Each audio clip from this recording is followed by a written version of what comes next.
Welcome to the Ernie Chambers Show.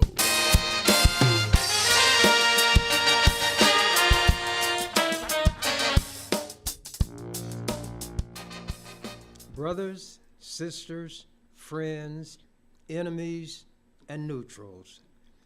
I explained why I give that introduction. But here's something that we should all keep in mind. A person who may seem to be a good friend today may be the one who will stab you in the back tomorrow or tonight. Somebody you thought was an implacable foe or enemy may be the one who will rescue you when everybody else was turning their back on you. So we should realize that in the same way that sands on the desert shift when the wind blows, people change. The characteristic that applies to everybody, saint, sinner, fool, wise person, is change. What we are this evening, believe it or not, is often different from what we were this morning. I'm not going to get all deep and philosophical, but there seems to be that concept of a cyclical movement in history, that history repeats itself, and it reminds me of a rhyme I wrote a long time ago. The little boy was in school, and they were having a history lesson, and he was not paying attention, so the test was given. And again, he was just kind of doodling and tapping his pencil, and finally the teacher took him aside. She said, "Johnny," every little boy in a joke is named Johnny. "Johnny, we're going in the cloakroom. We have to talk about this." When we were having recitations today, you were not prepared when we came to history. I thought maybe you would take from that the awareness that you needed to study. So now comes the time to take the history, and you're not doing anything. You're not writing anything.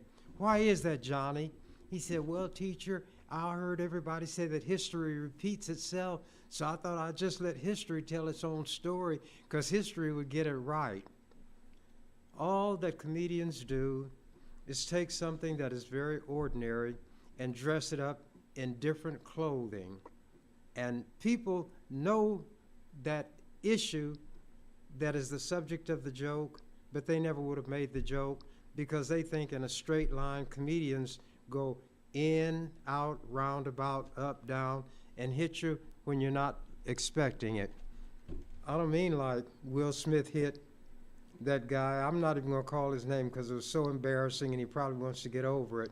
But that guy shouldn't have laughed or made a joke about Will Smith's wife's lack of hair, which was due to alopecia. Things may be cyclical or go in a cycle when it comes to history. What happened 10 years ago may have happened 50 years prior to that.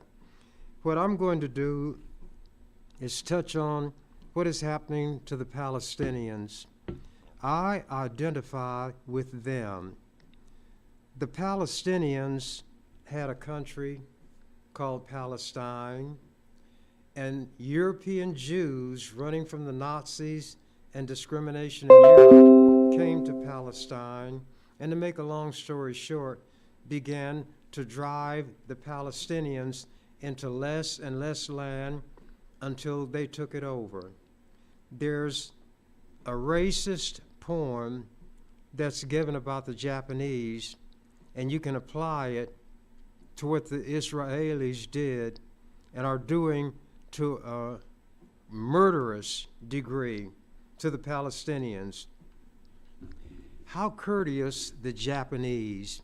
He always says, "Excuse it, please," steps into his neighbor's garden, smiles and say, "I beg your pardon." Then he grins his friendly grin and invites his hungry family in. And then he gives his friendly bow, "So sorry, this my garden now." Naturally, white people fabricated that story. But sometimes when you give it in a proper context, it's not degrading or demeaning, but it makes a point about how some people view others unlike themselves. European Jews faced horrific circumstances during the Nazi regime. They were gassed, subjected to experimentation, burned, their bodies, and sometimes people were yet alive. They were made to kneel beside trenches, which turned out to be mass graves. Rather than learn from that and understand what it means to be oppressed, they flocked to Palestine. Didn't realize they were in somebody else's home, somebody who didn't stand at the border with machine guns saying, step across that line and you're dead meat. And now they are doing the Palestinians worse in some respects than the Nazis did the Jews. As I go through this, I want something to be kept in mind. The only ones who can be blamed for a wrongful act are the ones who did it. The worst thing in the world is to take the conduct of people who are a member of a group and judge the entire group by that small sampling that you have. I hate what the Jews are doing to Palestinians who are the ones doing it. Maybe they'd rather be called Israelites, Israelis, but they are marked by their conduct, and in this case, misconduct. They are brutal, they are vicious, they are cruel. And I'm talking about the ones who are doing these things.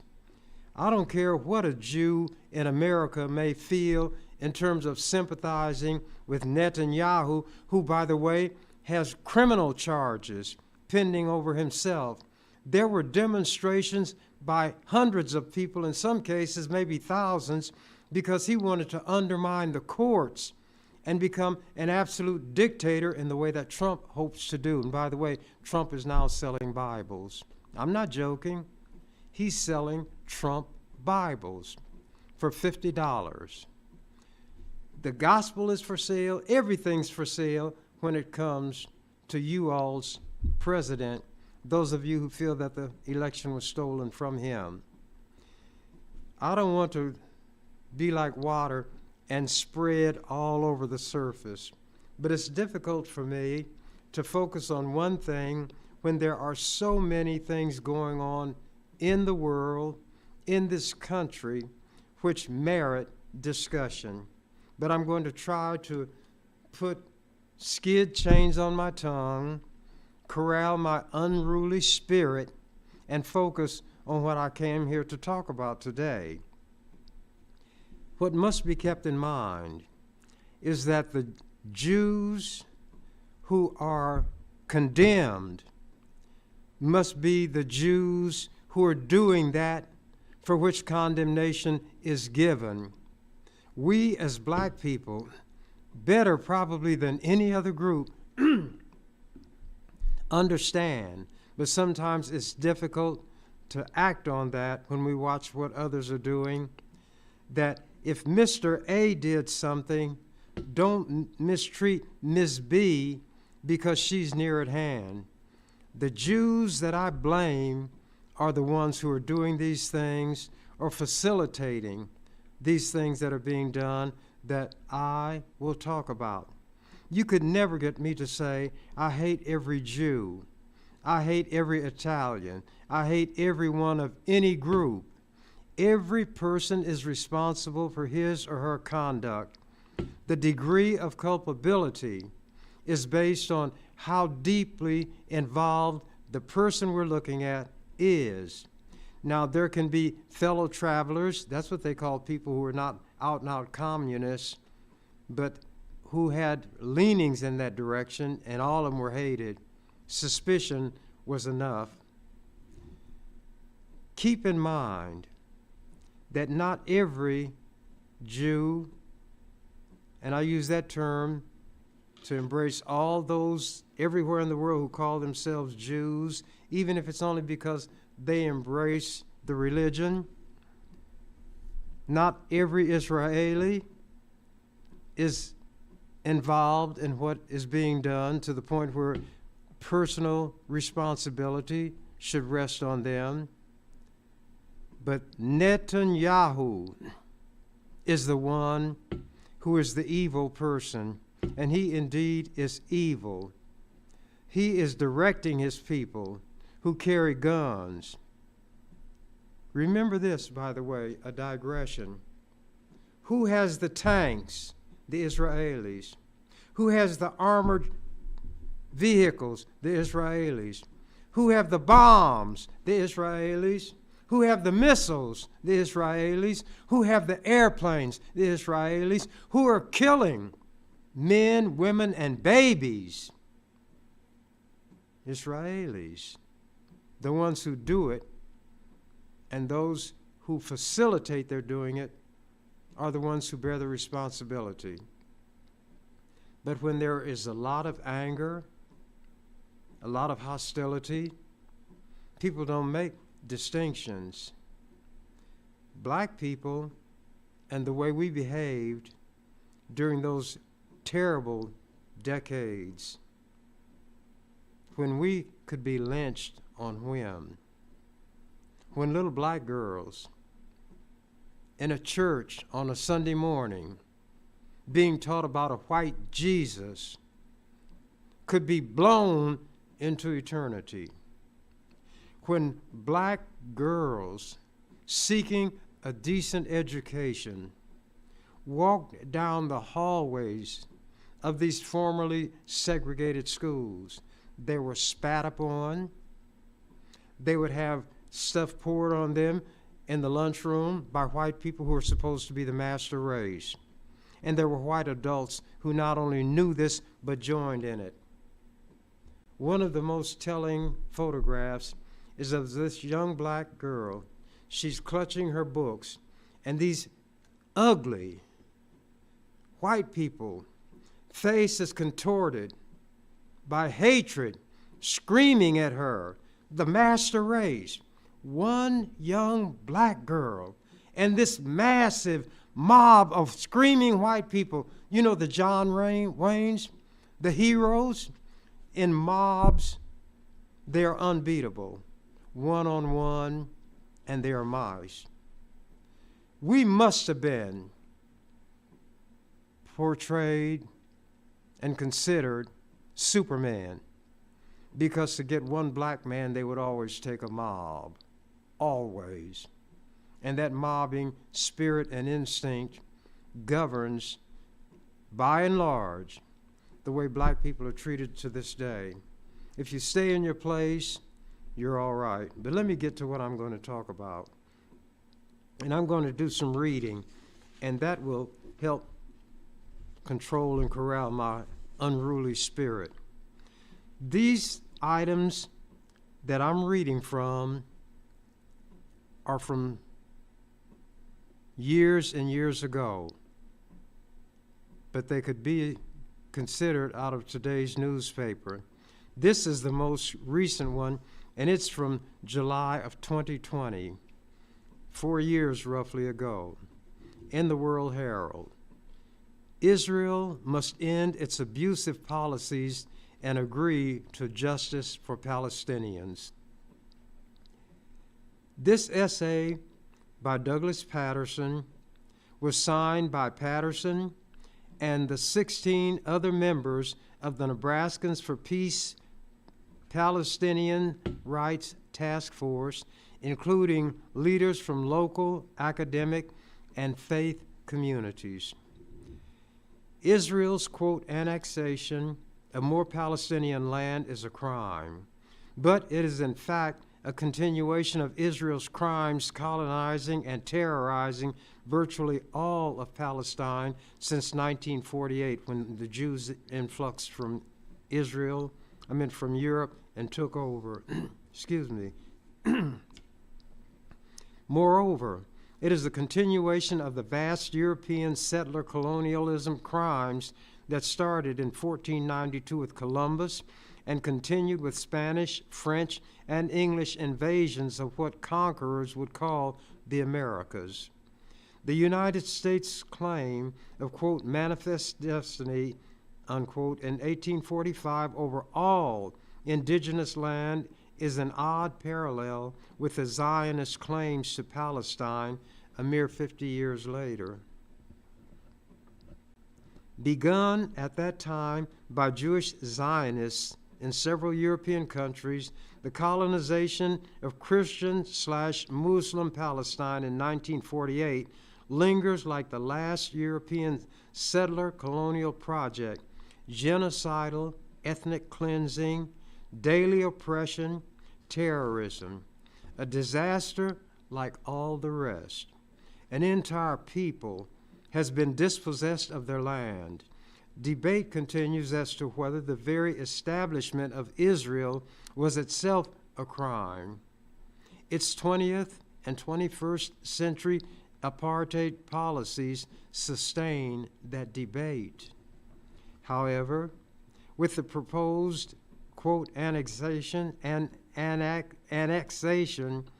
unquote, of a large portion of Palestine into Israel, we see yet another shockingly aggressive land grab by indicted criminal Israel Prime Minister Netanyahu and Imperial Israel. Excuse me. Indeed, the proposed seizure is state terrorism and reinforces the role of Israel as the region's leading terrorist state and serial violator of international law. Over 1,000 lawmakers from 25 European countries have warned Israel that, quote, acquisition of territory by force has no place in 2020 and must have commensurate consequences, unquote. But those consequences have not been forthcoming, and that's thanks to the United States, which is indeed a racist country, founded on racism, nurtured on racism, imbued with racism, racism taken in by babies with their mother's milk.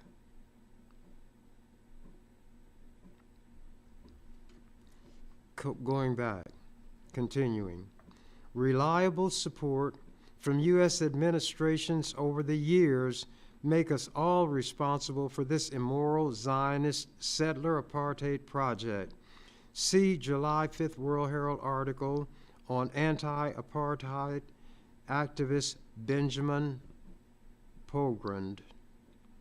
But Donald Trump's approval is the only approval Israel cares about. Given the tens of billions of dollars Israel and its massive military have received from the U.S. over 70 years, fiscal 2019, they got $3.8 billion or $10.4 million per day. Israel has become a virtual 51st U.S. state, whether voters wanted it or not.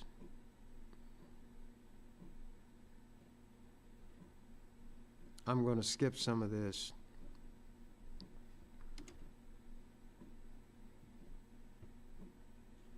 Thus the need for the nod for annexation from D.C. Regardless, the imminent annexation raises many issues of conquest, not the least of which is the status and rights of tens of thousands of Palestinians in the seized land. The action is so ham-handed and hurried that a human catastrophe ever sought by Israel is possible. We members of Nebraskans for Peace Palestinian Rights Task Force urge all U.S. citizens to contact their representatives and raise your voice and try to get them to do the right thing. What I'm going to do is read from some items that I wrote over 20 years ago. This one in 2002. They appeared in Omaha Star. Nazi Israel, Palestinian Holocaust. Keep in mind as I read this, 20 years ago I wrote it. Anger, rage, fury, seething Palestinian anger combusts into flaming rage which settles into a cold, determined fury that will be satisfied by nothing less than bringing to Israelis what they have wreaked upon the Palestinians. Hear ye, all who hate President Yasser Arafat and the Palestinians and believe Israel can do no wrong should jump off the train right here. Those who forge ahead will find much they agree with, but are afraid to say or even think. My suggestion, around midnight, take a flashlight or candle to the attic, basement, or into a closet, shut the door, and read this column, then deny having seen it if anyone asks you. Quote, water can't quench the fire of love, unquote, and Israeli artillery, warplanes, tanks, bombs, and rockets cannot extinguish the soul-deep dedication that inspires young Palestinians to become human bombs, self-detonated in the midst of the enemy, slaughtering Palestinian civilians by the hundreds, as in the refugee camp of Jenin, destroying homes, schools, hospitals, water, and power lines, only deepens the fury, intensifies the dedication, fans hatred, and multiplies the number of lethal enemies of all things Israeli. The real axis of evil is America, Britain, and Israel. I say it again. The real axis of evil, that was a George Bush statement, talking about others, is America, Britain, and Israel. The question is, how long is the world prepared to continue tolerating the existence of the world destabilizing state of Israel, which was created and can only be maintained by American and British kill power and perpetual Israeli sponsored chaos in the Middle East? A decade from now, Israel may be no more. Obviously, that didn't occur. Palestinian demands are uncomplicated and eminently reasonable. The end of Israeli occupation/oppression and creation of an independent Palestinian state with freedom and security. Israeli goals are straightforward and eminently evil: to exterminate the Palestinian people and to draw America and Britain into an all-out war against Middle Eastern nations designated by Israel as its enemies. Brothers and sisters, what the Israelis are perpetrating against the Palestinians plunges the mind into turmoil as turbulent thoughts tumble against and clash violently with one another. They are troubling, mixed thoughts that mess with the mind. Some careen and dart like swallows. Others drift slowly and ominously like sinister vultures riding the upper currents of the air, surveying the earth far below. Still others are marked by the majestic soaring of the evil and the purposeful swoop of the falcon. How to write this column? There's so much I want to say, goes the song, but the right words won't come my way. Clearly, the Middle East presents a violence-rich situation, drenched and dripping with violence, fomented primarily by Israeli militarism and oppression. Can a reasonable person separate innocent individual Israelis from the collective Israeli occupier/oppressor who behaves toward the Palestinian people like a butcher dismembering the carcass of a slaughtered lamb? The part that always is sane and rational easily performs the trick, but is a different story for that part lurking in the deeper, shadowed caverns near the bottom of human nature, that sinister part that crouches warily in a darkened corner, teeth bared and muscles bunched, poised to spring. Keeping this beast in check, for it cannot be tamed, is a stern challenge. The V word.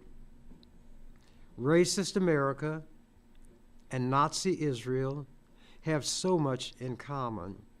During the civil rights struggle in the USA, the word violence was not used to describe racist depredations against black people, whether they involved blowing up little black girls in church on a bright Sunday morning or lynching black men in the dead of a warm southern night.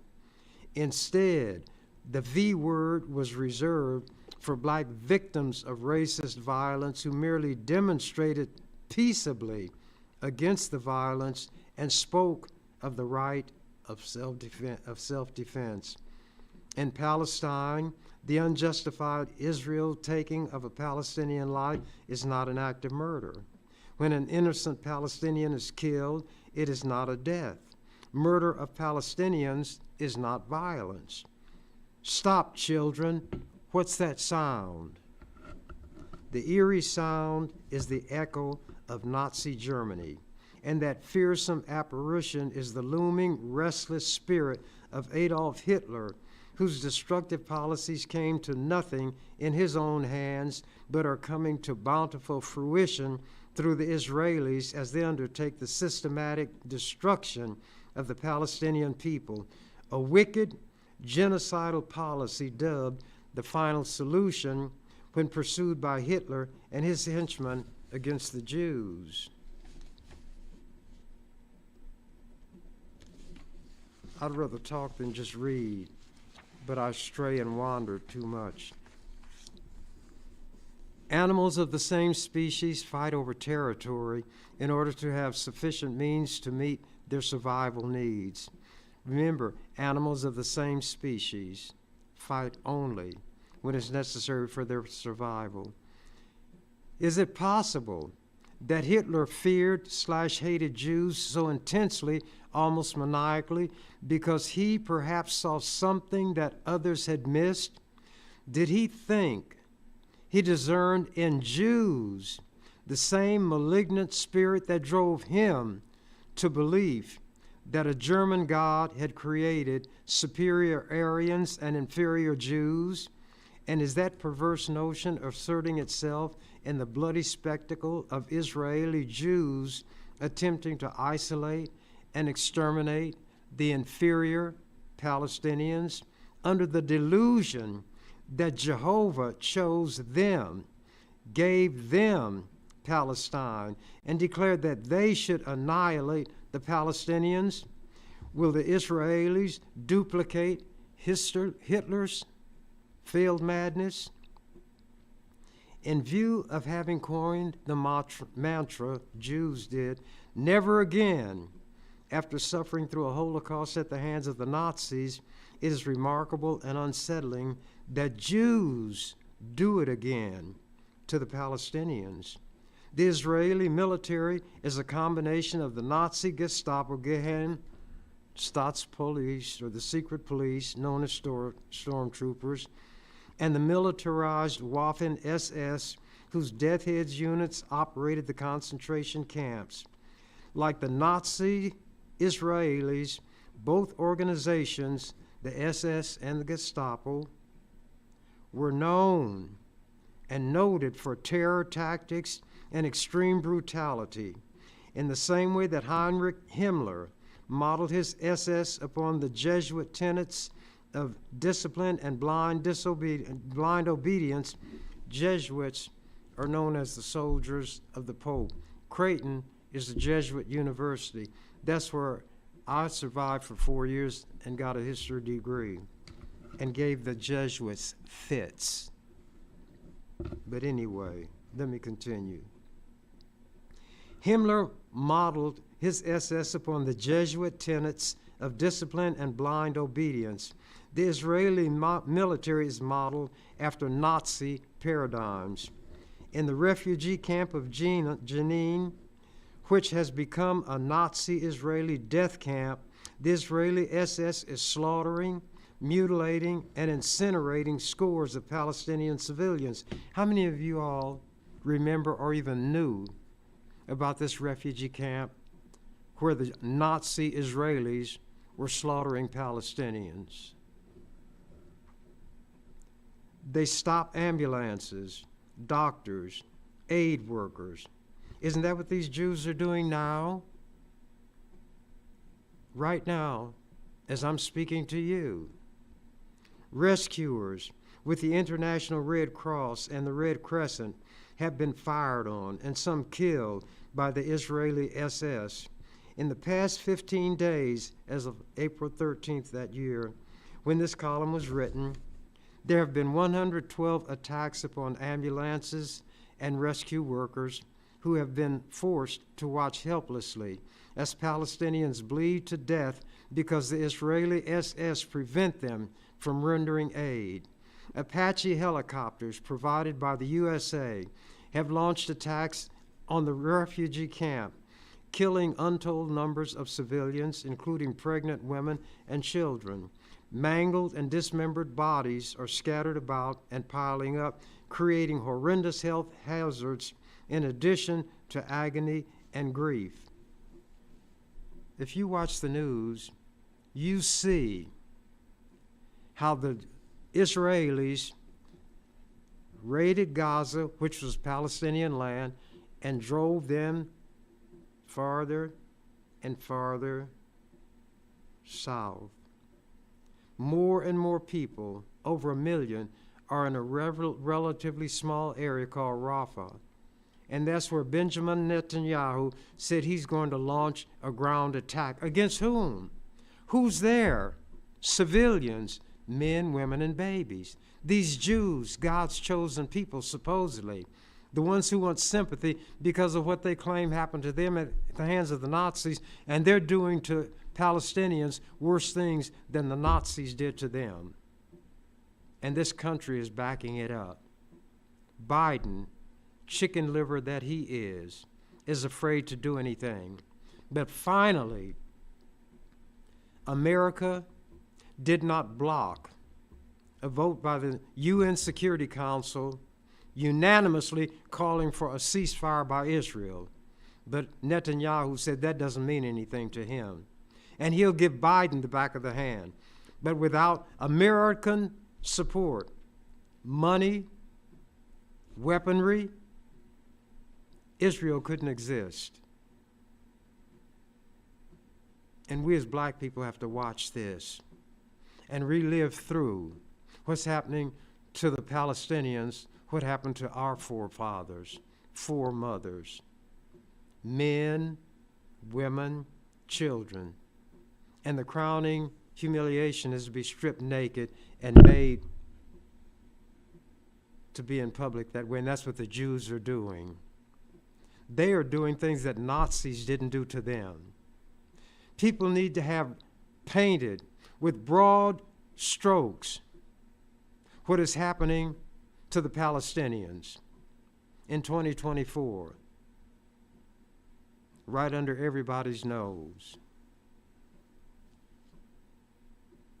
And Americans sit back and watch. The exterminators shall pay. Remember, I wrote this 22 years ago. While carrying out the systematic slaughter of hundreds of Palestinians, the bulldozing of entire towns and villages, and the barring of assistance to the injured and dying. How about when the Palestinians are trying to get this food that's being dropped? And the Israelis attack them, saying that Hamas has people among them trying to get this. What does a Hamas member look like? Does it look like somebody whose body is in the shape of an H for Hamas? Do they wear uniforms? Do they wear badges? All Israel has to do is say Hamas. They went into the only operational hospital, the largest one, and arrested 800 people. 800 people in the hospital, and said they were members of Hamas. And Americans swallow it because they want to believe that Israel has a just cause for behaving in such an inhumane manner. But keep this in mind even as I talk. The Israelis who are responsible for this are the ones who are doing it. If you have or had a Jewish friend, why should that friendship be broken because of what somebody else has done? Unless that person does it or shows an affinity for it. That person was your friend yesterday. That person should be your friend today. Should synagogues be attacked? One of these days, if I remember, maybe I read it already. There was an attack on a synagogue in Lincoln, and I stood on the floor and talked about the difference between attacking a building and attacking people. But when it's a building that symbolizes what people are, even though it's half destroyed, mortar can be repaired or replaced, window glass can be replaced. But when you attack something that is very dear to people, you are then attacking the human spirit, which cannot be so easily healed and replaced. And then I talked about racism, discrimination, and how wrong those things are. And when this synagogue was attacked, it was more than just brick and mortar and glass. And a column was written about the fact that I had talked about racism and so forth many times in the legislature, but this time it was different. Knots of senators who were talking all became silent. They all looked at Senator Chambers, and nobody uttered a word or made a sound. He had often spoken of discrimination, racial hatred, and so forth, but this time it was different.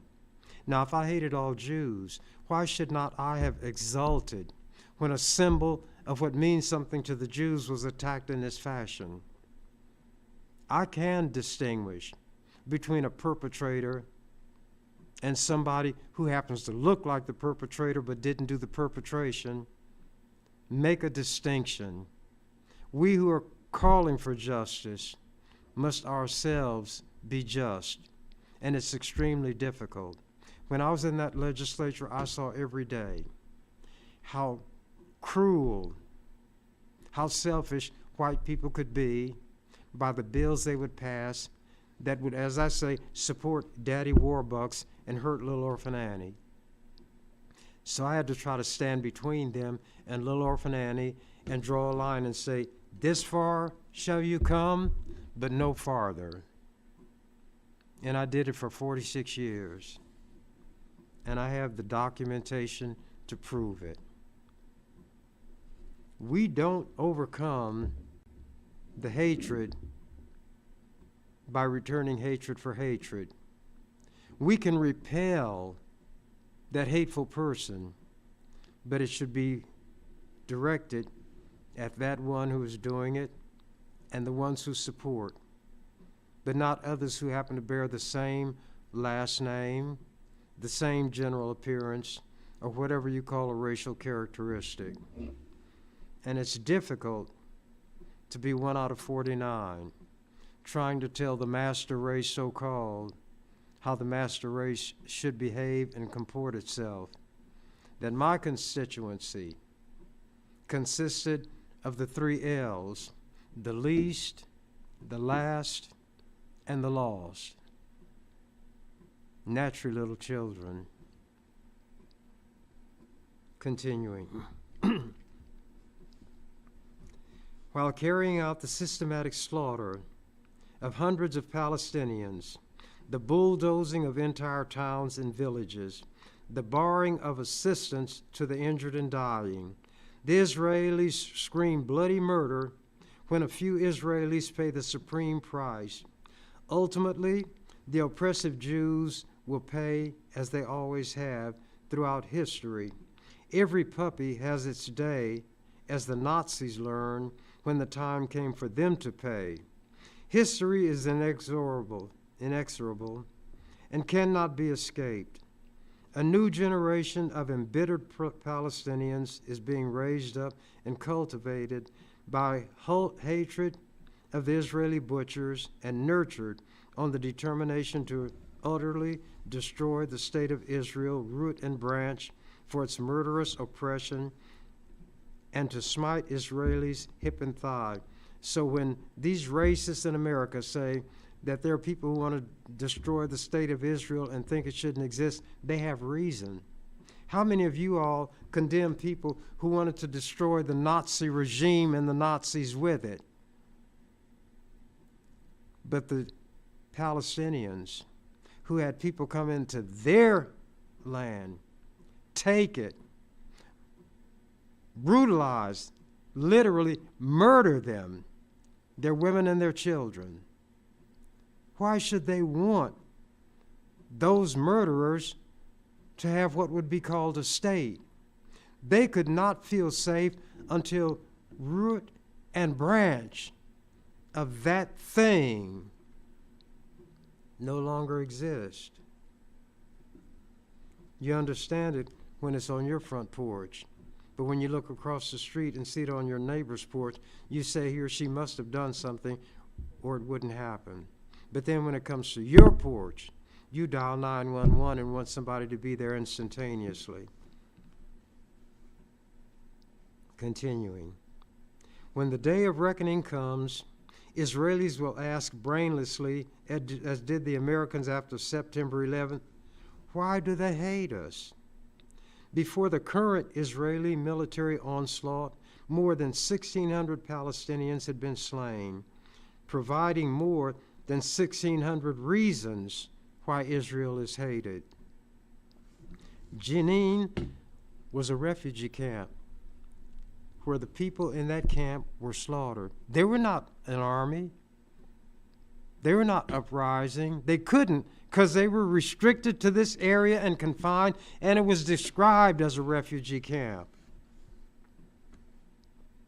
Having attempted to execute the Nazi scheme of reducing Palestinians to subhuman status, Untermenschen, as the Nazis labeled Jews, Israelis would do well to recall that the mighty Nazis in the end saw their 1,000-year Reich reduced to rubble and their leaders dancing with nimble feet up on the air at the end of the hangman's hideous rope.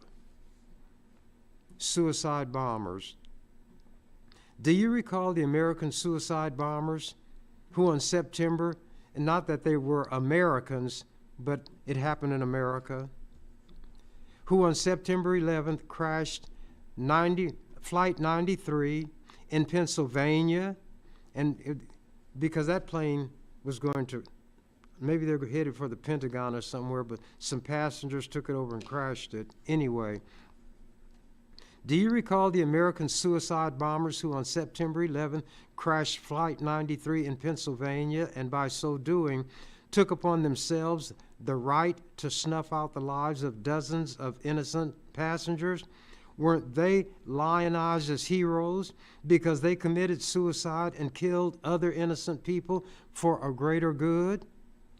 Israel perpetrated the current carnage in Palestine by unleashing horrendous kill power against civilians, but the tactic has not worked. The Palestinian spirit is not crushed. Israel has baited, provoked, and murdered, then expects Palestinians not to respond to the provocation. Predictably, Israeli provocations have spawned countermeasures, exemplifying the principle that every action produces an opposite and equal reaction. The Israeli invader/occupier is like a criminal who breaks into a Palestinian home, puts a gun to the Palestinian's head, and insists that the Palestinian has no right to order the criminal to leave or to try to expel him. Moreover, Palestinians are put in the position of the black man in the grim joke, who is buried up to his neck in sand by a racist mob, who then released an enraged pit bull on him. The only thing sticking up is his head. When the black man swiveled his head and managed to elude the lunging animal and fasten his teeth on its throat, the mob began beating the man about the head with clubs, screaming, "Turn the dog loose and fight fair." In other words, let the dog chew you up. Ariel Sharon's miscalculation. Prime Minister Ariel Sharon is a Zionist who cleaves to the notion that Israelis have a Jehovah-given right to slaughter Palestinians and steal their land, while Palestinians have a corresponding obligation to go along with the program and docilely allow themselves to be slaughtered without fighting back, as most Jews did during the Holocaust.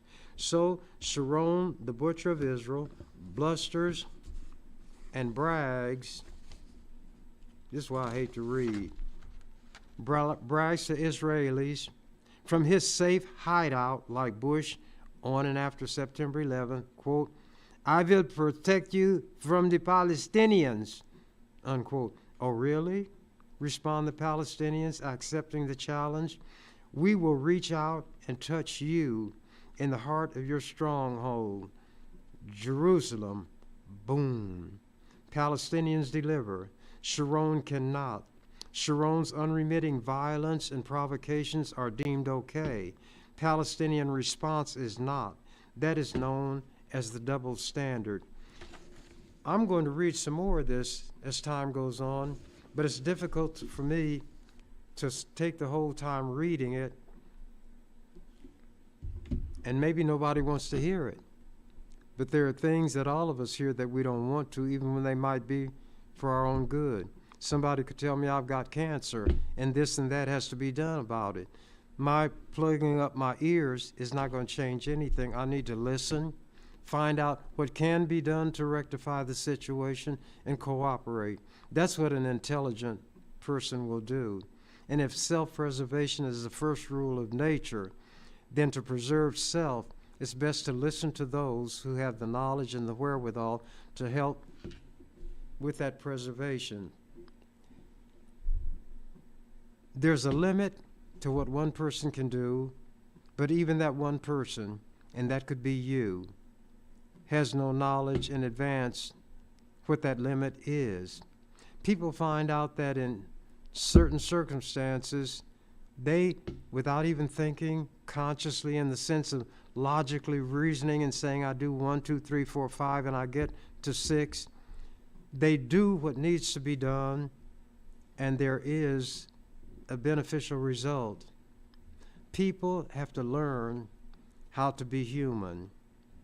The definition that some people give of human is rational animal. To be rational means to be able to think, able to reason, able to make moral judgments, able to determine what personal responsibility and obligation are, and then be able to act in accord with what we know to be the right thing. Time and tide, as they say, wait for no man. My time is running out for this presentation. Some will be glad. Others have tuned out a long time ago. But what others do is not what determines what I do. That one that I always speak of, who's deep down inside of me, dictates what it is I'm going to do in disregard for and of whatever anybody else may say or do. And with that, I'm out of here. You've been watching The Ernie Chambers Show. If you'd like to leave suggestions, email us at ewcfacts@gmail.com. That's ewcfacts@gmail.com. This is an EWC Communications production.